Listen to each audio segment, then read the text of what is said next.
জীবনবিজ্ঞানে আজকে আমরা বুকের হাড় করবো মানুষের। তো বুকের হাড়গুলো আমরা খুব কম সময় কি করে আহত করবো সেটা বলি। শোনো, বুকে মানুষের মেয়ের হাড় থাকে এইখানটা একটা রিবস, এইখান থেকে শুরু করে এই পেটটা খোঁজো, পেটটা তলে যাও এই পর্যন্ত।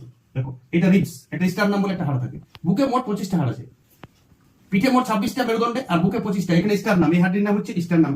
এই হাড়টির সাথে এইদিকে একটা করে রিবস, এইদিকে থেকে একদম এখানে সার্ভাইকেলে বা থোরাসিকে জয়েন হয়েছে। হাতটা উঠাও, এই দিক থেকে একটা রিবস এসে এদিকে জয়েন হয়েছে, এমনি করে একটা বুকের কেজ গঠন করেছে, বুকের খাঁচা। হাত ডানা মেলে থাকবে। এটা 2 নম্বর রিবস, 3 নম্বর, এমনি করে 7 নম্বর রিবস অব্দি আছে। 7টা রিবস হচ্ছে ট্রু রিবস, এদিকেও 7টা এদিকেও 7টা। এইগুলো এখান থেকে শুরু হয়ে মেরুদণ্ডে গিয়ে যুক্ত হয়েছে। ওই সার্ভাইকেল, থোরাসিক, ল্যাম্বার, স্যাক্রাল, কক্সিসে কোনো না কোনো কক্সিস প্রপার কোথায় যুক্ত হয়েছে জানার দরকার নেই, ল্যাম্বারে বা থোরাসিকে যুক্ত হয়েছে। 7টা ট্রু রিবস, তারপরে 3টা রিবস 7 নম্বর রিবসে যুক্ত হয়েছে, ওগুলোকে বলা হয় ফলস রিবস। আর দুটো রিবস এদিকে মেরুদণ্ডে যুক্ত আছে, কিন্তু এদিকে এসে স্টারনামে যুক্ত হয়নি বা কোথাও যুক্ত হয়নি। পেটের দিকে ওই রিবসটি নেই, শুধু পিঠের দিকে আছে। ওই দুটো রিবসকে বলে ফ্লোটিং রিবস। তাহলে চলে গেল 7টা ট্রু রিবস, 3টা ফলস রিবস। কেন ফলস রিবস? কারণ এগুলো স্টারনামে যুক্ত নেই। এগুলো কোথায় যুক্ত আছে? 7 নম্বর রিবসের সাথে। আর প্রথম 7টা রিবস স্টারনামে যুক্ত আছে, ওই জন্য ওগুলোকে ট্রু রিবস রূপ বলে। আর 3টা রিবস কোথায় যুক্ত আছে বললাম? 7 নম্বর রিবসের সাথে। যেহেতু স্টারনামে যুক্ত নেই, ফ্রন্ট আর দুটো রিবস মেরুদণ্ডে যুক্ত আছে, লেকিন এদিকে আসেইনি। আর ওগুলো কিডনিকে ঢাকা রাখে। এখানে কিডনি থাকে না, কিডনিকে ঢাকা রাখে, ওগুলোকে বলা হয় ফ্লোটিং রিবস। তাহলে আমি লিখছি বুকের মোট রিবস সংখ্যা, তুমি একটু সরো।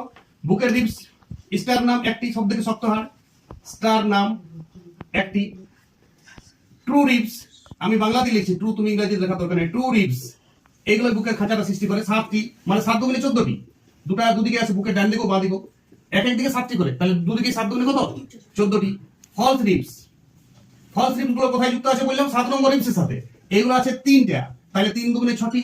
আর ফ্লোটিং রিবস মানে ভাসছে রিবস, ফ্লোটিং রিবস থাকে দুটো, 2 দুগুণে দুদিকে 4টি, তাহলে 14 আর 6 20 আর 4 24 আর 25টি মোট বুকের হাড়।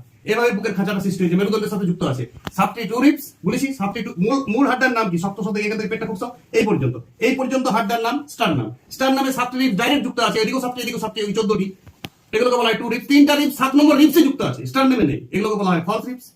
আর 3টা রিবস এদিকে ভাসছে কিন্তু এদিকে যুক্ত নেই, এগুলোকে বলা হয় ফ্লোটিং রিবস। মানুষের শরীরে মোট 25টি বুকের হাড়, আর মেরুদণ্ডে 26টি। মোট 26 আর 25-এ মোট হাড় সংখ্যা 51টি হলো। আর হাতে 60টি, পায়ে 60টি, 120 আর 51 171টি হিসাব 206টির মধ্যে আমি দিয়ে দিলাম। নেক্সট ক্লাসে এরকম ছোট ক্লাসে কম সময়ের মধ্যে আমরা হাড়গুলি শিখে নেবো এবং জেনে নেবো। রিবসগুলো উচ্চারণ করবে এবং ছুঁয়ে রিবসগুলো দেখবে, তবে ধারণা আছে। প্রত্যেক স্টুডেন্ট নিজের বডি দিয়ে প্র্যাকটিক্যাল ভাবে দেখবে, এটা তবে বেশি ধারণা পাওয়া যায়। ওকে, চলো।